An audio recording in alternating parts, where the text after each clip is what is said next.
season, and I just have I want to thank you all for all the emails and messages of support and all the goodwill you've sent me. It's absolutely lovely. I'm learning so much more than I thought I even knew about psychopaths. This is a general Q&A session. Quickly, people ask me questions here. They said, what is consciousness? Someone asked me. Well, to me, what consciousness is, I don't know what it is, and I don't think science knows what it is, and they're quite afraid of dealing with the actual hard thing of consciousness. It's definitely not local to the human body. That's been proven over and over again.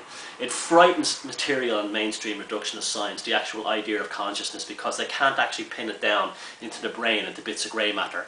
Now, what this relates to psychopaths is we develop the brain that we need. We don't, you know what I mean? Our consciousness develops a brain that we need. So therefore, if my consciousness cannot play or has no interest in playing tennis. But if I did and I started to play tennis, I would develop new neural pathways in my brain, which would allow me to develop the skills to play tennis. Psychopaths are the same things with remorse, empathy, compassion. They don't need it. They don't develop it. That's why the frontal lobes of their brain and the limbic regions, the amygdala and their mirror neurons are deficient. It's not brain damage. It's just they don't need it. Now, so they don't need it, so they don't develop it or utilize it. Horses for courses. It's not brain damage.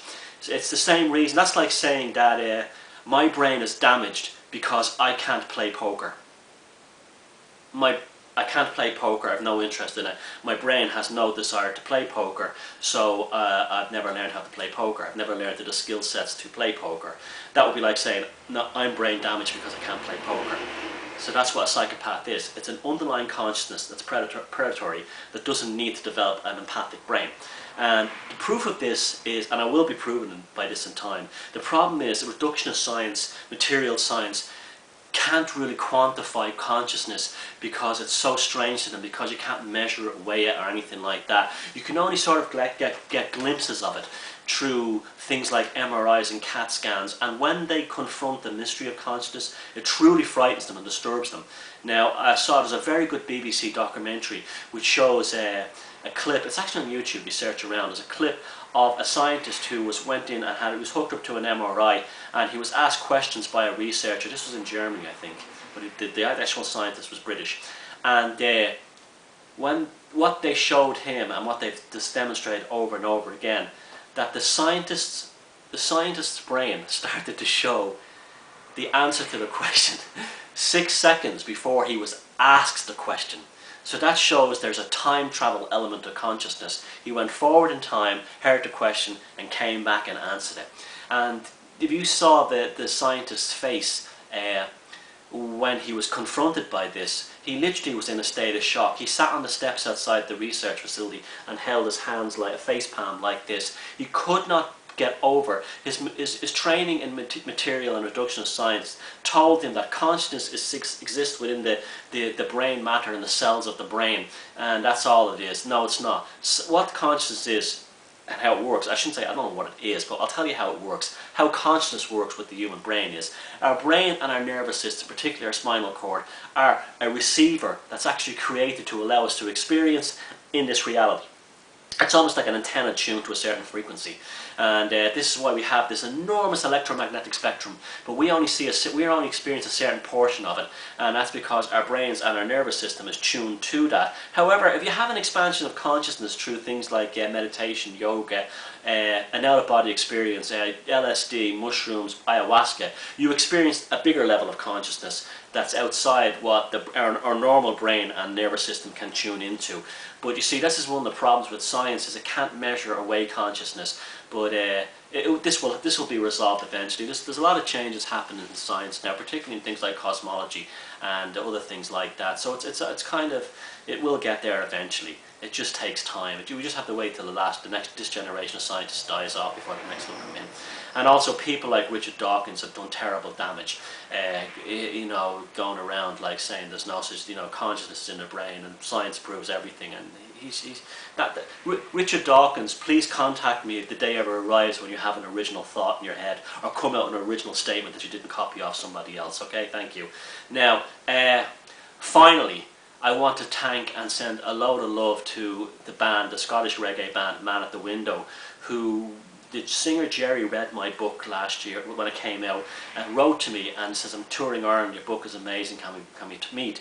And we became friends, and it's got to the stage now where I've written a song called Puzzling People about my book. Now, I can't get over that. I knew I had written a good book, but I had no idea it would affect people's lives to this extent, or someone's writing songs about it.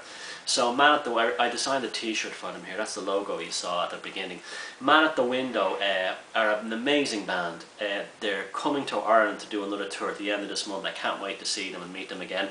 And they're also going to be recording their album in the studio while they're here, and they've asked me to write some of the lyrics and some of them, you know, maybe play guitar on some of the songs, which is like, just wow, you know, amazing. But we'll see what happens. So I want to especially point you in the direction of the band Man at the Window.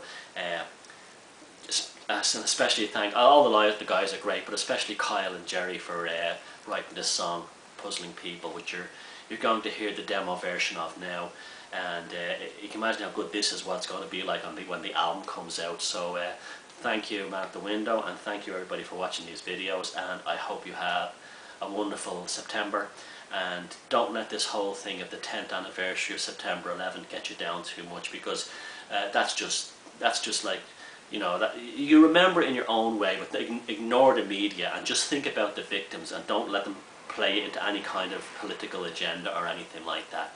So take care, and I'll talk to you again soon. Goodbye. Confuse you and confuse you, control your life and abuse you, yeah. Don't give them time for what they do.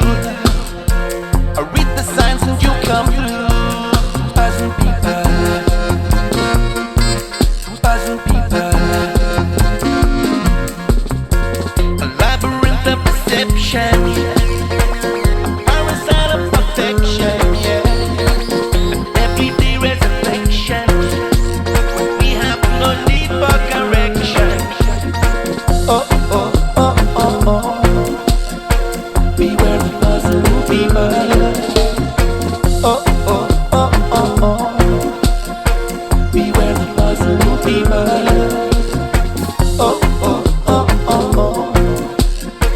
Beware the puzzling people. Oh, oh, oh, oh, oh. Beware the puzzling people. They'll use you and confuse you, control your life and abuse you, yeah. Don't give them time for what they do. I read the signs and you come through. Puzzling people.